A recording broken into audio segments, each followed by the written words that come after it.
Hey, hello, welcome to the show. It's me, John Park, and we are here in John Park's workshop for the show, John Park's workshop. Thank you so much, everyone, for stopping by.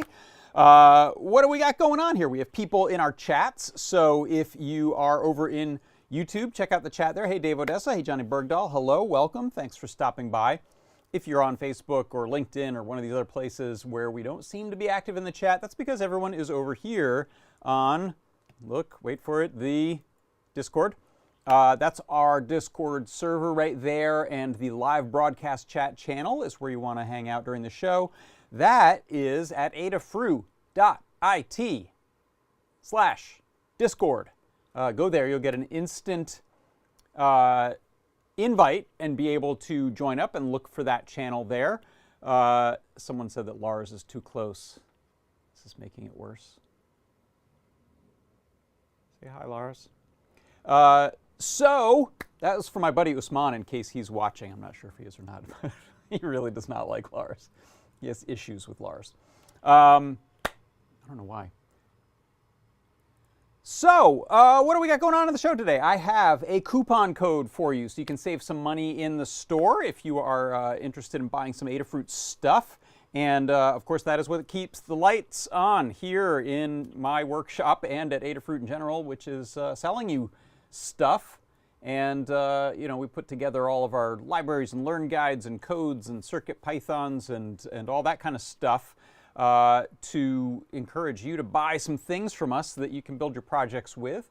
And that's the proposition there. That's what pays the salaries. So if you are thinking about getting some stuff, you should save yourself some money. So you can go and hop into the store, adafruit.com, chuck some cool stuff in your cart, and then use this coupon code right here on the way out. You'll get 10% off. You just type that into the little coupon code field on the way out. You don't have to do anything fancy like search for an Adafruit coupon or discount. You don't have to do any of that. We just tell you. It's right there. That will be good until midnight tonight, East Coast time, so take your time. But if you throw some things in your cart, if you start to throw enough things in your cart, you may notice that you're getting free stuff. What? Yes, free stuff. I'll show you. Look, right here, if you go to adafruit.com, type in /free at the end of the URL, and you'll see we've got 3 deals going right now. We're actually in the process of updating that 4th one because we ran out of Circuit Playground Express boards. But if you spend $99 or more, you'll get the free PCB coaster. If you spend, was it $149 or more, you'll get a free KB2040. Very cool board, Pro Micro sized, runs CircuitPython, has 5-volt out, has data, USB data out as well, so you can hook it up directly to keyboard projects without using the USB cable if you like. And it It's a great board. You'll get it for free if you spend $149 or more, and you'll also get, since you've crested that $199 mark, you will also get the PCB coaster for free. And then if you spend $199 or more and you're in the continental United States, you'll get free UPS ground shipping, as well as the KB2040 and the coaster. So those are some enticements right there, along with that enticement right there, which is discount, 10% off pretty much on anything other than gift certificates, software, and subscriptions. You can save some money right there. I'm getting a lot of notifications. I'm going to put my focus thing on Do Not Disturb for an hour. Let's see if that calms it down. My own doing. I blast out messages to people, and thankfully some of them reply, like my sister. Hello, Sylvia. How's the weather, she asks. It's good, actually. Like 80 degrees here. I don't mean to brag if you're on the East Coast or Alabama or wherever you're getting snow, but it's nice here right now, and no fires are encroaching our area at the moment, so that's good. Maybe that's why it's hot. Okay, so what else do we have? I'm going to do a recap of my Tuesday show. I will do a new CircuitPython Parsec for you. Do a little bit of a Learn Guide recap. I covered most of it last week, but we'll finish up the Learn Guide recap. Oh my goodness, what is this? Someone has got friends. Oh, hi Sven. That's Lars's twin brother Sven and his girlfriend Lottie. What's going on? Oh my. Thank you for that, Andy Calloway. Where was I? So we'll do a Learn Guide recap. We also have some continued exploration of the project, which is the Espresso, Internet of Espressos, I called it, right? Oh, I forgot to change. Let's change the little title of the show down at the bottom there. Otherwise, that's confusing, even though it's the same project. It is Internet of Espressos. Whoop. There you go. So that's the project today, and we'll go over so last week we had that project doing distance sensing, just distance sensing. Now it's not just distance sensing and lighting up a NeoPixel, it's actually sending all that data up to the Internet of Things, the Adafruit I/O dashboard through MQTT. We can see some nice graphs and charts and things. We've also got, I have just the beginnings of doing some It's a Snap integration so that I can have my iPhone shortcuts involved, and I can get little updates. I got the first one set up this morning, which was kind of neat action sort of thing. When my wake-up alarm goes off, it immediately checks Adafruit I/O for that feed and displays the current level of the espresso water, which is pretty great. So I'll do that. It's probably not going to come as a surprise to a lot of you that I have actually not done a lot of home automation things until I realized it can help with espresso, which I take seriously. And one other thing I've got for you today is a little bit of a tooltip / product recommendation gear report thing. I'm going to talk about profiling, power profiling, using the NRF power profiling kit, which I have right here and hooked up and ready to go. I've used this maybe one other time on the show to show off some power profiling, but I find the thing is fantastic for coming up with real data, real answers to questions like how much power am I consuming with this gizmo, and by extension, how do I figure out battery life or rough battery life? Better than rough, pretty good accuracy there. So that's the show. What do we do first? Let's jump into this thing here. That's my product pick show on Tuesdays. And on the show, I like to pick a product, give you a big discount thanks to the help of the new products team. They stash 100 of them before the show so we don't run out, or don't run out at least until 100 are bought. We put a little couple restrictions on it. You can't buy them if you're a reseller, and you cannot buy more than 10 of them usually. And we cut the price in half. If it's an Adafruit product, we usually slice it 50%, bisect it right down the middle. And I do a little bit of a demo. Here is a recap of that from this week. Check it out. it is the A4988 stepper motor driver. CircuitPy RP2040 is what I'm using here, running CircuitPython. And you can see I actually have 5 wires running from it for GPIO. So I'm doing the direction and step, but I'm also using these MS1, 2, and 3 pins to set the micro stepping size. I've got a little NEMA 17 12-volt stepper motor. Now I'm set to 16 steps per step, essentially. So it's taking about 3,000 little micro steps to get around 360 degrees. I'm going to move this up to the fastest right here. So this is 1 micro mode. So this is whole steps. It'll only take 200 steps to get around the 360 degrees, much, much faster. Check it out. This is when things are zipping around. Whip, whip, whip, whip. This is my product pick of the week this week. It is the A4988 stepper motor driver. Beep, beep, beep, beep, beep, beep, beep. I have some stepper projects maybe planned. I want to maybe do some. One of them, which I showed there, I moved it out of the workshop, but I had the pulley on the end was geared for a chain for blinds. When you lower and raise your blinds, might be kind of fun to automate a set of blinds just using a little stepper, or not so little stepper. Oh yeah, Yanisku7 in the chat says water level controlled with stepper. Yeah, this is the thing. I've not. People asked about this last week. Maybe I got to take this more seriously. I've not really thought about refilling my espresso machine's tank without my human intervention, but it's a possibility. A pump, or stepper, something.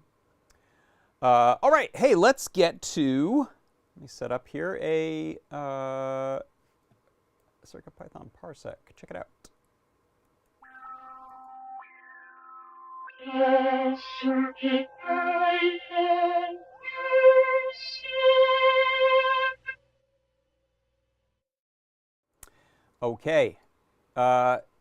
Is this thing good to go? Yeah, all right. So here's what I want to show you. On the CircuitPython Parsec today, I wanted to show you how you can monitor the battery level on an ESP32 S2 or S3 Feather using the onboard I2C battery monitor. So Feather boards, as you're probably familiar with, they have a LiPo battery port, so you can plug in, use, charge LiPo over this port. You can charge it just by plugging it into USB. Typically on Feather boards, you can monitor the battery level with an analog pin that's connected to that battery pin for a rough estimate using a voltage divider. But in the case of these Feather ESP32 S2 and S3 boards, and I believe this covers the TFT ones and the reverse TFT ones, you can have the luxury of an actual battery monitoring chip on board that runs over I2C. So there's 2 possible chips. The one that's on most of the boards now is this MAX 17048 chip, battery monitoring chip. And here's how you can use it inside of CircuitPython. So I'm going to plug in the Feather, and I've got this little battery here that's pretty well charged, if I recall. Here you go. So I plug it in, and it's reading out battery voltage. It's telling me what the current voltage is of it, the voltage right now is of it, as well as the percentage, which is estimating about 86.8%. So to show you the difference when I plug in another battery, I think this one is a bit lower, a little more like half.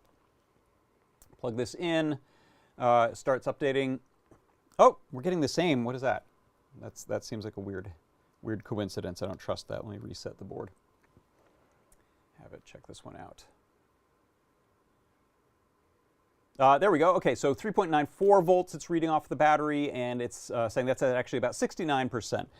So the way you do this in CircuitPython is you're going to import the library for the chip you have. On the Feather pages for these, it'll tell you the 2 different possible ones. In this case, it's going to be import Adafruit MAX 1704X. That covers a few different chips.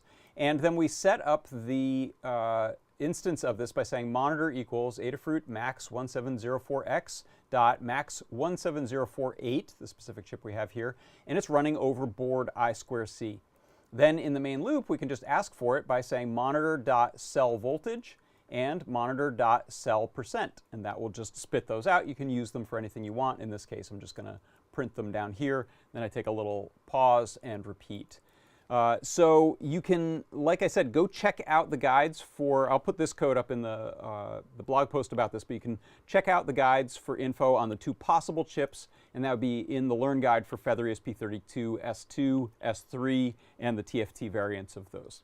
So that is how you can do battery monitoring on a Feather ESP32 S2 or S3 over I2C inside of CircuitPython, and that is your CircuitPython Parsec.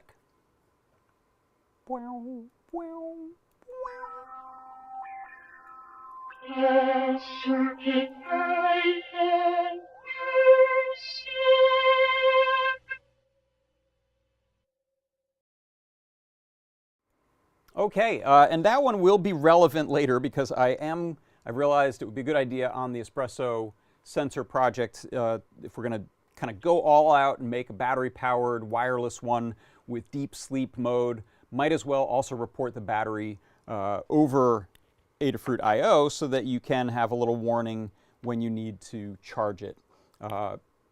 This will be more useful in cases where you're doing a remote monitoring and you don't have a power source to plug into, or you're using solar to charge it.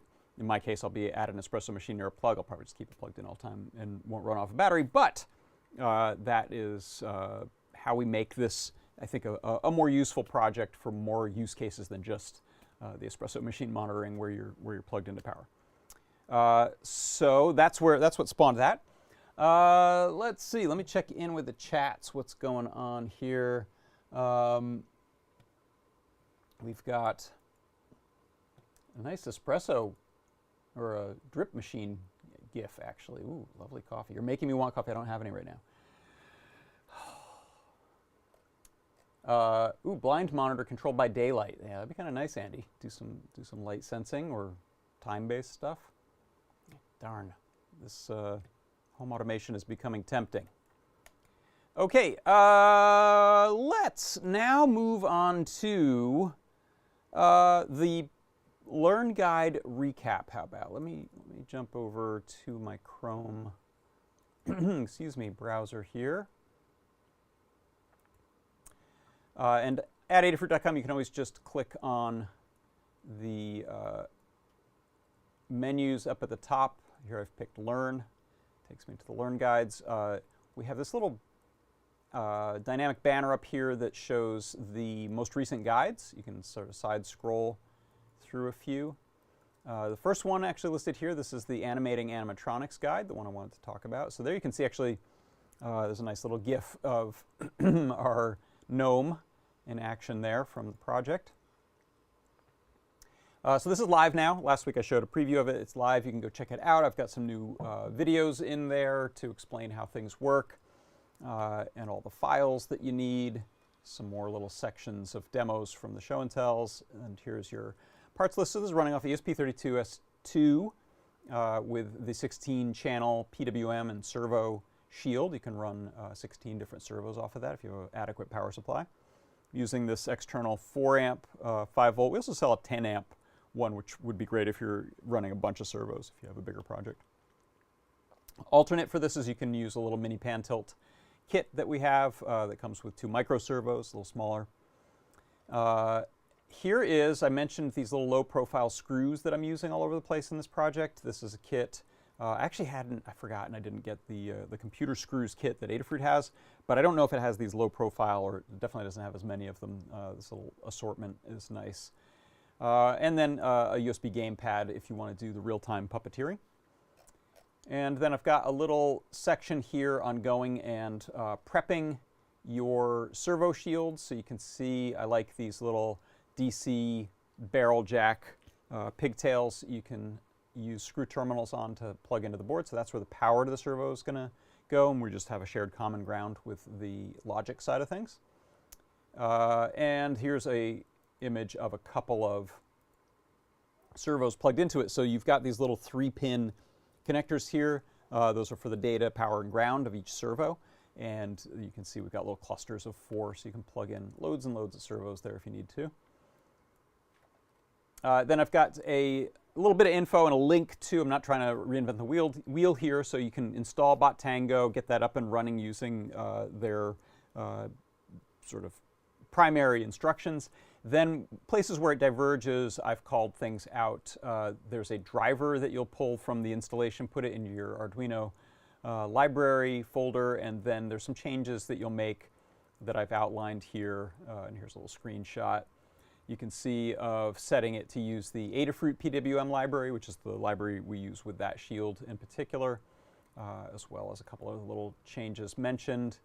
Upload that to the board, and then that Metro board will essentially act as the pass-through for data coming from the Bottango software over USB serial to the microcontroller, and then that takes care of telling the servos what to do. Do a little bit of talk about servo setup here. You're not picking individual servos on GPIO pins. Instead, you're going to pick this combination you see here. This is I2C and pin. So you're telling it an I2C address. The servo shield is at address 40. And then each of those 16 pins has a pin address or pin number starting with 0. So that's my first one there, and then the second one will be 1, and so on. And then we set up a hardware port. So just like you are used to looking for hardware port by name, this will vary by operating system, but on a Mac I'll see things like this: dev USB modem, TTY USB modem. So you'll pick the board. In this case that I had here, it was TTY USB modem 4101. That is, excuse me, how you let the Bottango software know where to be sending the serial data of the servo positions. Then I've got a little info here about setting up your servo pulse width, min-max. This will vary by servo, so that you can go in and check and see if it's not exactly the number that is advertised on the package, what number actually sets the servo to fully left or fully right or center. So you can adjust those, and we've got a little tutorial link on that. As well as a link to doing some of your initial setup for building the rig. I also include the full rig. That's on the next page actually, but if you just want to download the Bottango session file that I use to set up a 2-servo rig, I actually have a pair of them in there so that the two gnomes can talk together. You'll get that. Here is the 3D printed pan tilt rig that I built. You can 3D print this, or I suppose you could probably just build it by hand with using it as a drilling template, using the STL file just to print out a scale copy from overhead and work from that, or send off to have it made, or use that pre-made injection molded plastic one that we sell, the little micro servo one. So here are the models. You can download the STL files there. And then here, you were here for this. If you're watching the show, here's where we go and gut our little gnome guy. I have some tips on searching for those. They're obviously they're not at CVS anymore, where I got mine for $6 or whatever it was. But you can find them online. You can also just use anything you want. It doesn't have to be this exact model that you're animating. And here's the build guide for putting together the servos, screwing those all into place there. Prepping the side pivots so that we have a stability. One side's the servo turning it, one side is just a little pivot follow. And then this is optional, but I used some of these little M3 magnet standoff feet so that I could just plonk it down onto a heavy metal base there. And then dress them up. So there you can see that's what it looks like with some innards exposed, and then I wrapped all that clothing I stole off of the snowman animatronic around him there. Here is the pantilt rig.bottango file. You can download that and open that up and get a jump start. And if you follow the guide and use these particular servos, hardware, microcontroller, driver board, you should be up and running without having to code anything. You can just drag and drop it and upload it. Let's see, what else? There's a little bit here I do about multiple animations. You can see here, you can have multiple animation files saved within that session, which is really helpful, really nice. And you could get sophisticated and trigger those without having to pick them, using software to run through a loop. You can also upload to the microcontroller and have it just loop through stuff if it's a more static display. But I think the place where it really shines is either direct puppeteering using the game controller, or doing essentially a capture session. So that's what I did here. I set up right here, you can see this control scheme. So with the PlayStation controller plugged in, or any controller that your operating system will recognize, you can pick that as a control source and then go through a little drop-down menu control scheme setup to say what you want each control on the game controller to do. You can see here I have the lower bracket joint, which is this motion based on the X of the left stick, and then I have the Y motion based on the Y of the right stick. And this, for some reason, felt kind of like a remote control, radio control setup that I liked, rather than combining two motions into one stick. But you could certainly come up with a way to do that. And you could also go to positions with buttons. You can set up little almost stored poses to go to using the buttons on the controller. You can get a lot out of that. And then you can see here, this is you can set it into practice mode and just start moving around, but then you can hit record and it will save and build a nice interpolated sparse animation graph. You can see this is not like traditional motion capture where we have a data point per frame and it's a pain to edit. Instead, this figures out pretty nicely which points are the most important points for the motion that you've recorded. And then you get to go in and edit it, which is really great because you might not have gotten the timing or the positions exactly the way you want, and now you have full control in a graph editor. This shows some of that. This little video here, I think we've played that on, yeah, I'll show this. You can see I'm using the controls here while it's recording. It doesn't throw down on the graph while it's happening, but I think there's a red line up there to indicate that I'm in record mode. And now I'll hit stop and play it back. You can see there's a dope sheet mode where we just see the existence of keyframes. Now I've switched to graph editor mode, and you can see the actual Y is servo position, X is time, and I have two servos, so there's two graphs on there right now. And then I can go in and hand edit those. So you'll see here, I think I pause it for a second and drag and move some keyframes.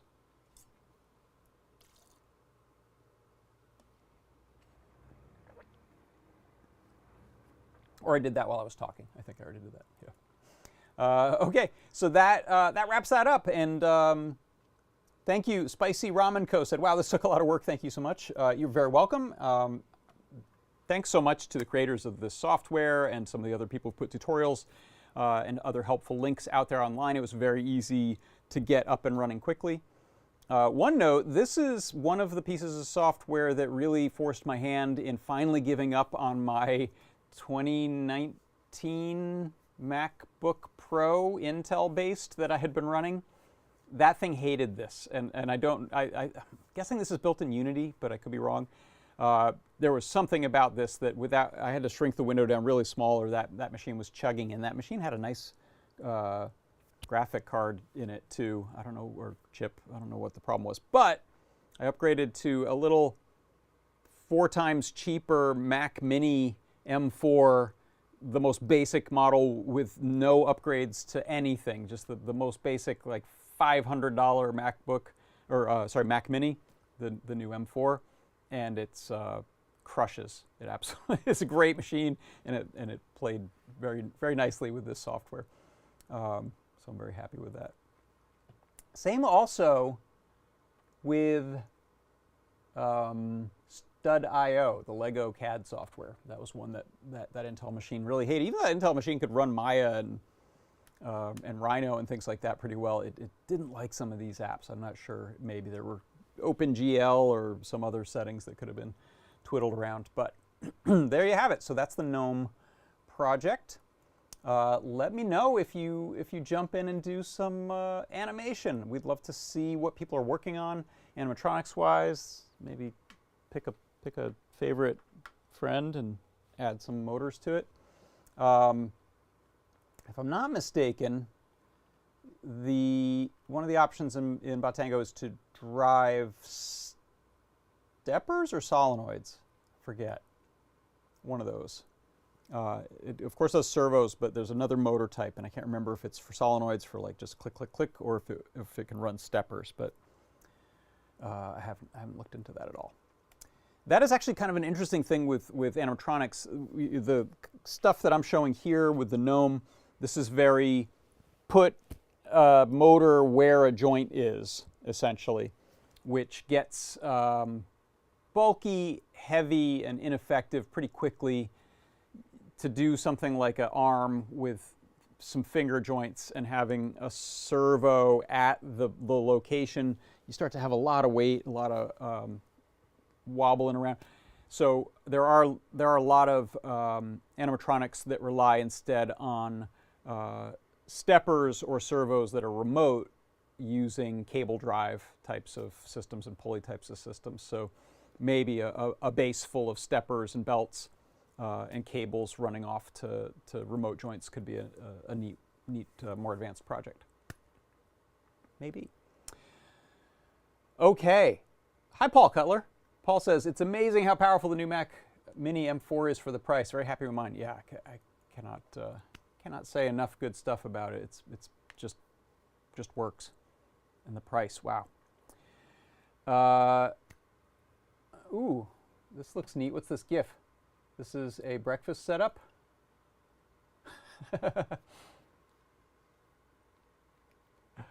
I love it. Thanks, John Notch. That's right, Andy. That's how our hands work. Right? We're yanking on stuff with tendons and things, right? Okay. Let us now move into some of this stuff here. This is the ultrasonic sensor, so you'll recognize this from last week. I should have told it to have an indicator that it's actually on. I think this is on or in deep sleep right now. And I don't have a way of telling looking at it, but I do have a way of telling with Adafruit IO. So let's do a little setup here. How about this? Give me 1 second. I'm just going to hide a screen.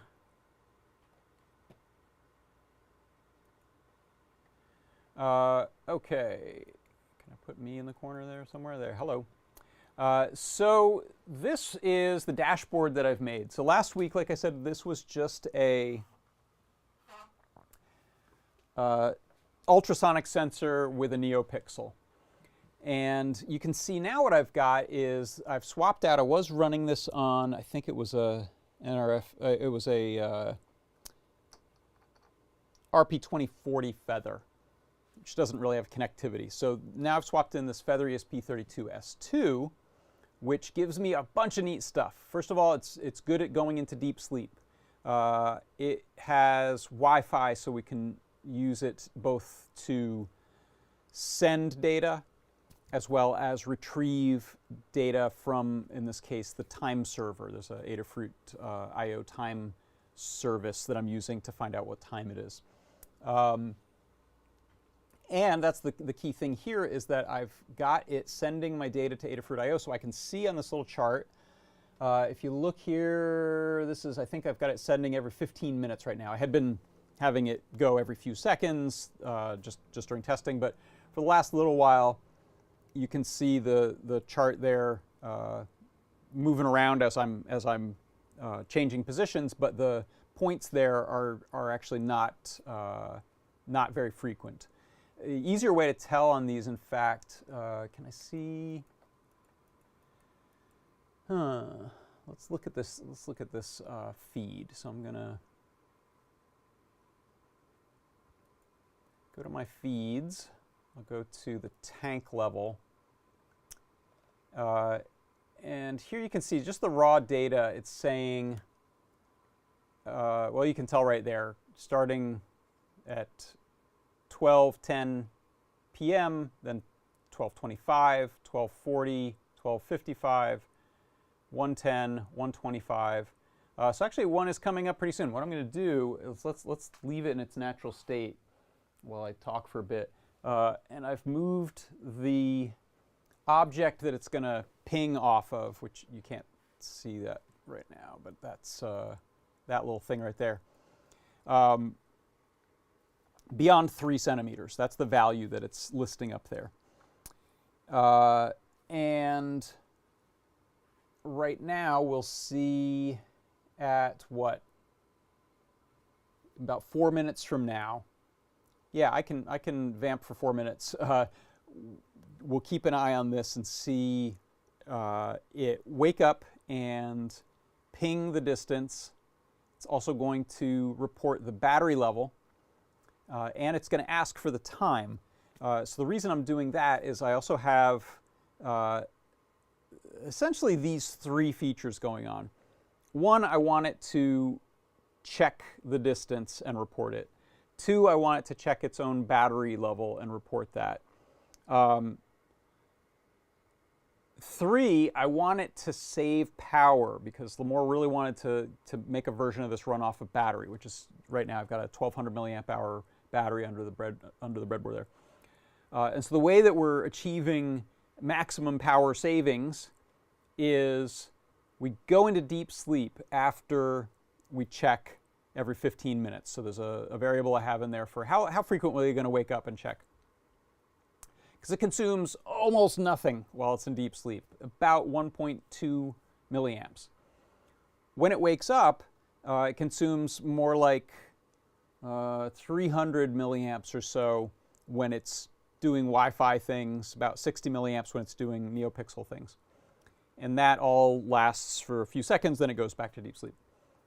The reason that I wanted it to find out the time of day from the time server is that this was Limor's suggestion, she said, how about give it operating hours? Because you're not going to presumably make yourself an espresso at 2 a.m. And she's mostly right. So I've got it actually set right now 6 a.m. to 3:30 p.m. or something like that as the hours that I'll have the machine on. And the fact that it's able to check the time server lets it know, oh, I'm within that time or I'm outside of that time zone. So if it's 5 a.m., we're just going to stay asleep until 6:30 or 6 a.m., let's say. If it's 5 p.m., it's going to say, oh, I'm staying asleep all the way to the next morning. If it's before 3:30, it's like, yeah, I'm going to just do the 15-minute thing. I don't have a real-time clock on here. I don't think I need it. I think this is capable enough of checking and then spending some number of hours, fewer than 24 hours in this case, like 12 hours or 18 hours, reasonable amount of time for it to just rely on the internal clock and then wake up. If that proves to be wrong, I will do some testing on that, or if anyone has thoughts about that, then I think we could add a breakout for a real-time clock with a coin cell battery and an oscillator on it so that it keeps more accurate time. But I suspect it won't need it. Let's see. I just got a message from Tyeth who says, if you edit the dashboard, then you can alter the time period or the feed page, use the filter option. Okay, thank you. Yeah, on my dashboard it was, I think I had refreshed it and moved some stuff around so it didn't act like it had a history, even though it does, as you can see here from the feed. Okay, so we're closing in on about a minute or less. We should see it wake up. So you'll keep an eye out. There should be a NeoPixel color light up. I'm going to guess it's going to be green because I have some different distances between about 2 and 20 centimeters is the tank depth that I'm concerned with. So somewhere between 2 and 10 it's going to be green, and then between 10 and or 16, I think 16 and 18 it's yellow, and then it goes to red. So Okay, it just turned 140, so it should be a matter of seconds now, unless my math is terrible, but I think 25 plus 15 is 40, right? We'll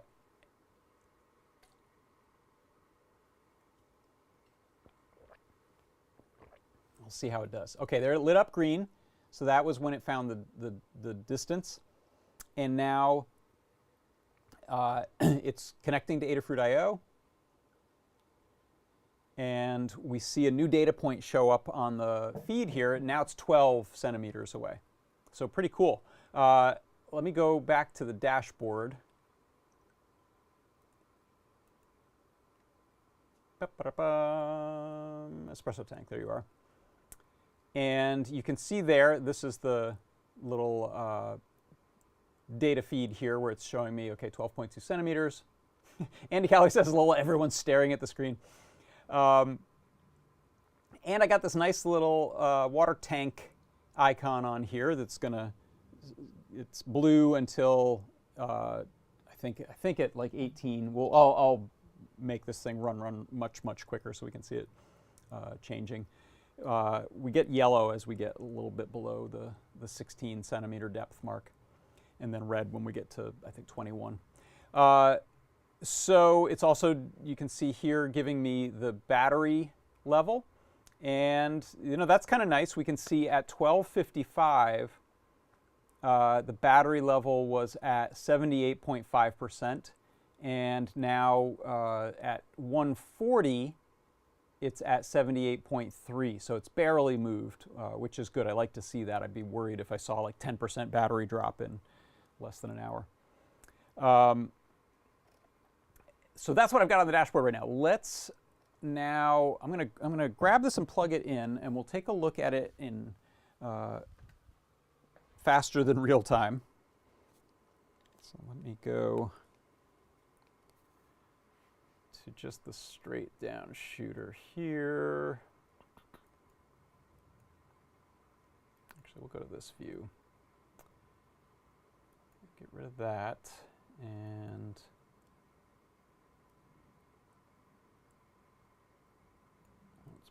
this.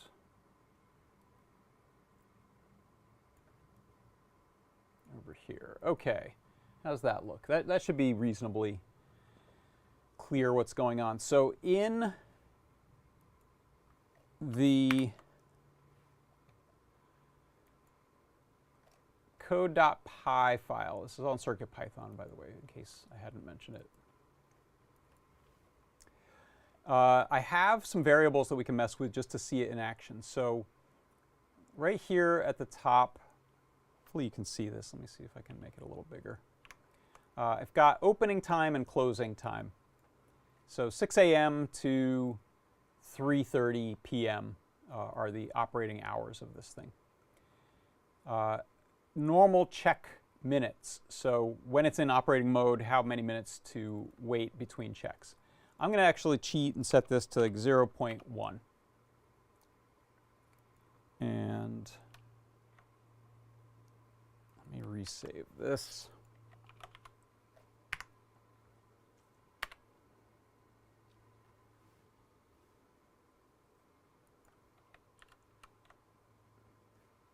Okay. So we can see it in action here down in the REPL. What's it doing? It's waking up. It's checking the distance.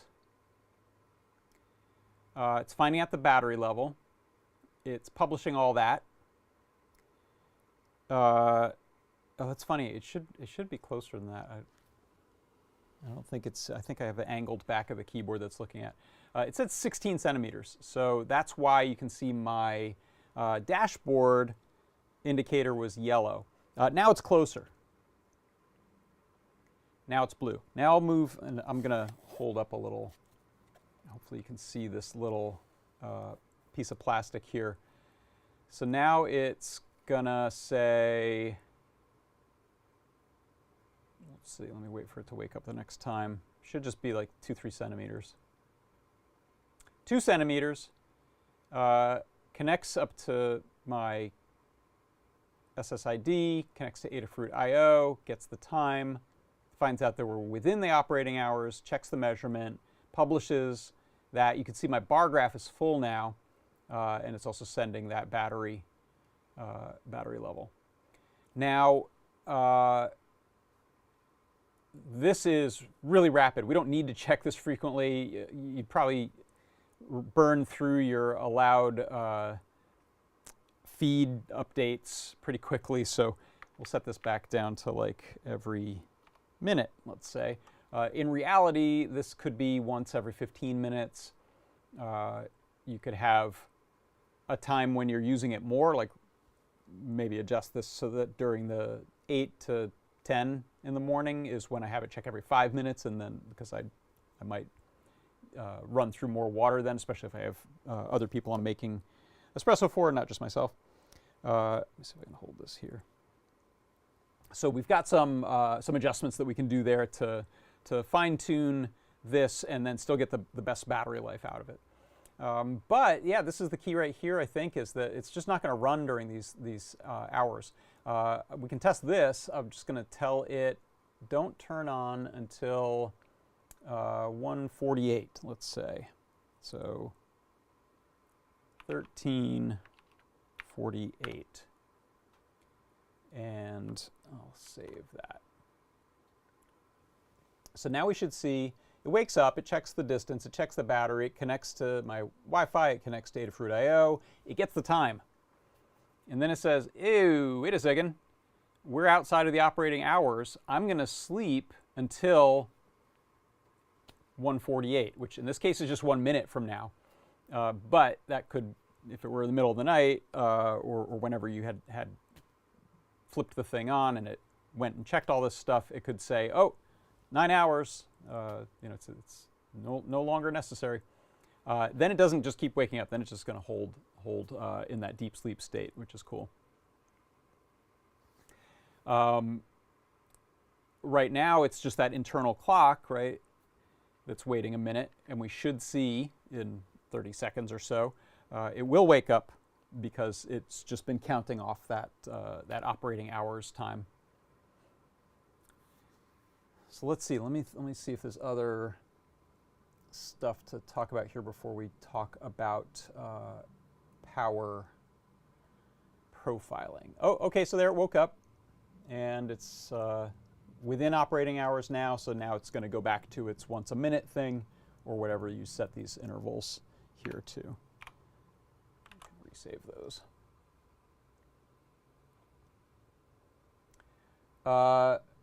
Tyeth, thank you. Linked to a, I'll bring up the Discord here. Linked to a get user rate info. You can use that to check your what rate you can use, and I think what your current usage is like. Check the throttle limits. Yeah, I think C. Grover posted something too. C. Grover is very familiar with this, using a lot of weather and corrosion sensor and other instrumentation. So it's a topic near and dear to his heart. Okay, so let me know if you have other questions about this. Really what I've got left is I might tune the code a little bit to have these sort of busy versus less busy zones of operating time so that I can adjust the frequency to eke out more battery life. And build the case for it. I think next week, once I've put this into a 3D printed container or waterproof box or whatever, I'm gonna, I've mentioned before, I think have this off to the side, and then the sensor is going to be in the machine. I'll bring my machine and set it up in here and do a real demo for it. That'll also make it easier for me to shoot some photos probably. So that's the bulk of the thing. Let me know in the chat if you have suggestions, if there's features that I should put in here that I'm not thinking of. I'd love to know it. Might be nice to have a manual check. Hit a button. I think, do we have a user button on here? Or I could add a button just to say, hey, tell me right now. And just maybe just light up the LED and don't even do the Adafruit IO thing. Or why not? If you're awake, do it. But yeah, I think in deep sleep you can check an IO pin for wake up. I've done that in sleep. I just can't remember if it's deep sleep or light sleep. So if anyone has experience with that, let me know. And now let's get into the power profiling a little bit. So I mentioned, actually before I do that, I'm going to tell this to go back to very frequent wake-ups, and I'm also going to reset this to 6 a.m.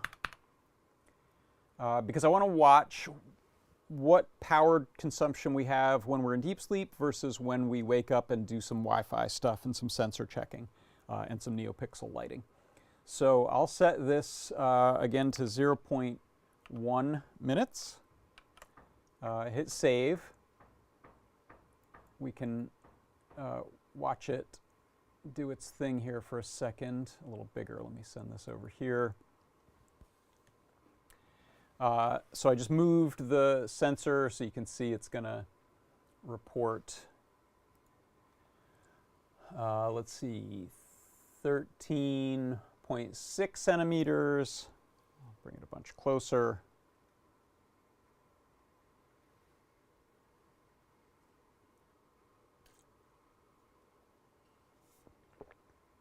John Nodge suggests using matter to connect to the valve. We have a solenoid valve water pump kind of thing. I like that. So now,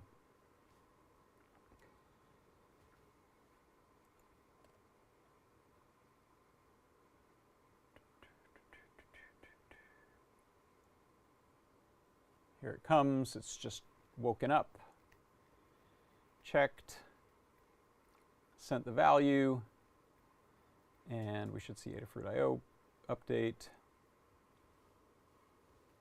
There we go. The level just moved up a little bit, 11.9 centimeters. So you get the idea. I'll point it up at the ceiling, actually. Just one thing I haven't done is show if it's anything over the 20 centimeters, I think it is. It'll light that thing red, and this is one of the states. There you go. This is empty tank.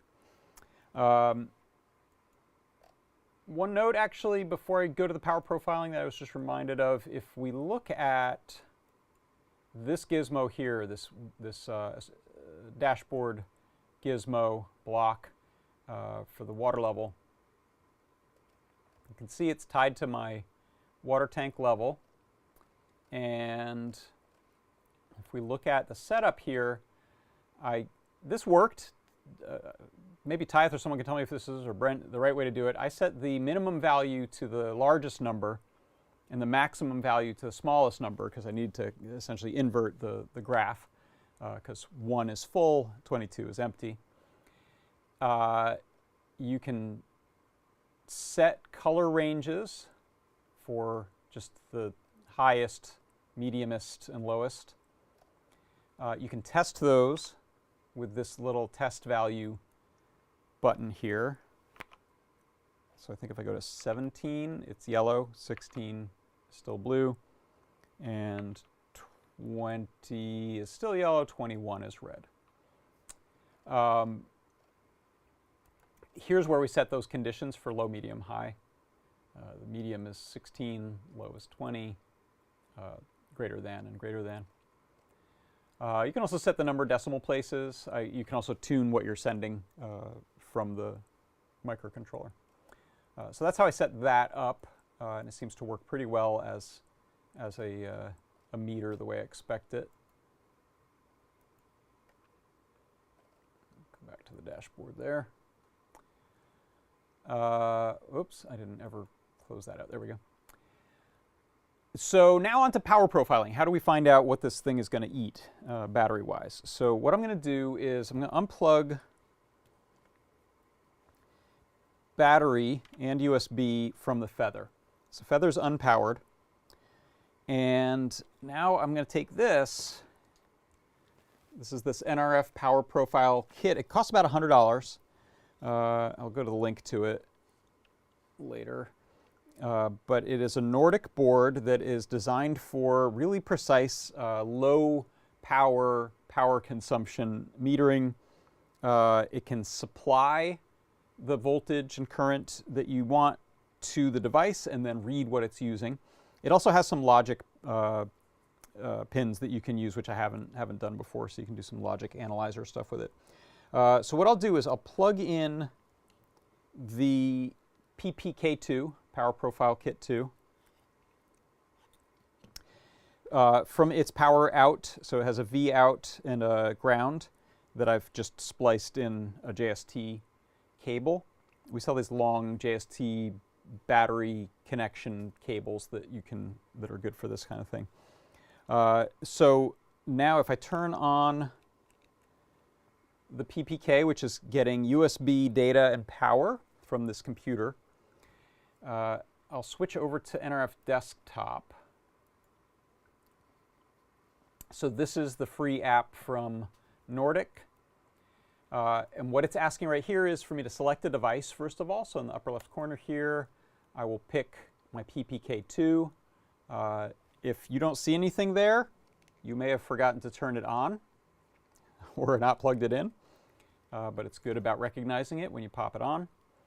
So I'll select this. It's connecting to the device.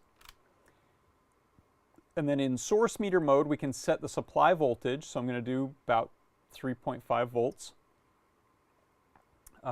And then we can enable power output. So when I do that, we should see the feather turn on. I don't know if I'm showing a light when it first turns on, but within a few seconds, we'll see the NeoPixel do the thing that it does. So I'll power this on. So you can see there's the blinking lights on the feather. It's lighting up. And now I can start sampling power consumption. So I'm going to hit yes. And you can see it is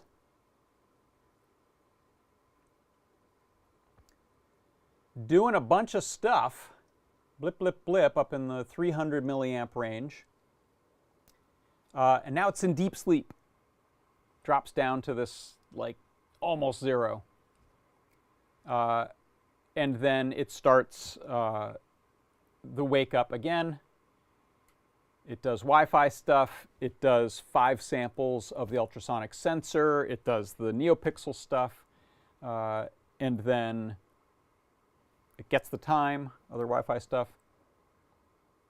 And then when it completes that little 10-second or so transaction, it should go back to sleep.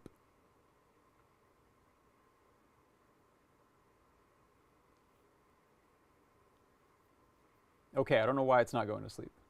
Have I confused the thing? Go to sleep. There it is. Took longer than I thought. I don't think I've looked at this since I added the time stuff. So there you go. So that very low, I'm going to stop recording this now. That very low, about 1 milliamp or so, right here, I can zoom way in, 1.2 milliamps. That's when it's in deep sleep. This here, 378, 390 milliamps, that is when it's on Wi-Fi, ultrasonic sensor, all that stuff. So we can look at that and do the math essentially of if we're going to be off for 15 minutes, on at about, let's say, 300 milliamp usage, even though it's not constant. I should find out the average of that because it's doing this. But we'll call it 300 to be conservative. 300 milliamp for 10 seconds, and then off for 15 minutes. And we do that from the hours of 6 to 3:30, and then we're off until the next day. I think on a 1200 milliamp hour battery, I calculated roughly 5 weeks, 6 weeks, something like that of use, which will be great if you're doing remote monitoring stuff. You can get a bigger battery. You can get a 6,000 milliamp hour battery if you want to, and just go like 6 months. And you'll have the Adafruit I/O dashboard telling you where we at, so that you have at least some feedback there. You don't just have to trust that the thing is working. And you could also set up some alerts with the It's a Snap and Apple shortcuts so that you find out if the battery is getting low. But this I think should work pretty well for a remote level monitoring. Could be for anything that ultrasonic will work on. In my case, I'm doing it with water, but you could do this for nearly anything. So that's the power profiling. I love this little gizmo. Here it is. Let me go back to.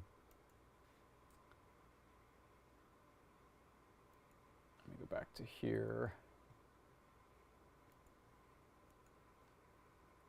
Go to Adafruit. And just type in PPK2.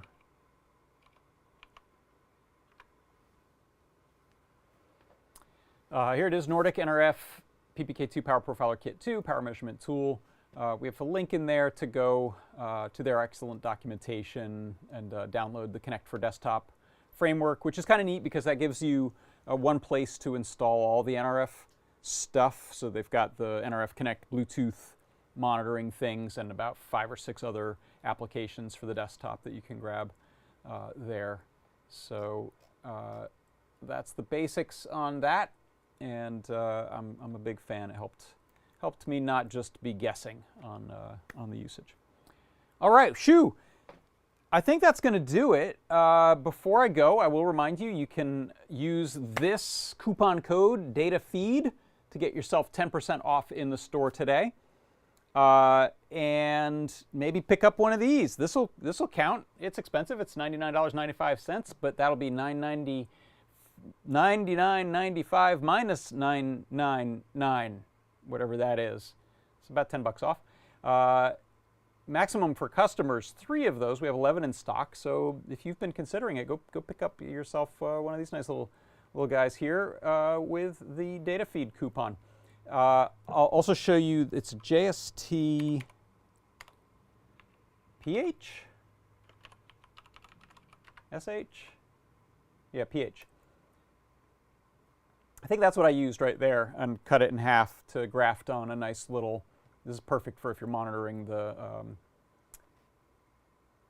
feather power over battery. It's really nice. Makes that easy. All righty. What else we got? Is that it, everybody? Thanks for stopping by. Thanks for hanging out in the chats. Tyeth also mentions the PPK supports 8 logic inputs too, so you can instrument your code by toggling a pin. Very cool. I wish there were a tool to intersperse embedded code with pin register toggling to map which function line, etc. Thin Man mentions you can set this up to send a text to your phone when water is low. That's right, yeah, we can integrate some text stuff. There's a few ways to use this data, so let me know what you come up with. All right. Thank you so much, everyone, for stopping by. I believe we've got a deep dive with Scott tomorrow. We may have some foamy guy. We may have some desk of Lady Ada. I'll be back on Tuesday with a product pick of the week. We will have 3D Hangouts on Wednesday. We'll have a show and tell that I'll be hosting, I believe. I think I'm guest hosting on Wednesday evening, and an Ask an Engineer, and then I'll do this again on Thursday. So that's what's happening. Thanks, everyone, so much for stopping by. For Adafruit Industries, I'm John Park. This has been John Park's Workshop. Bye-bye!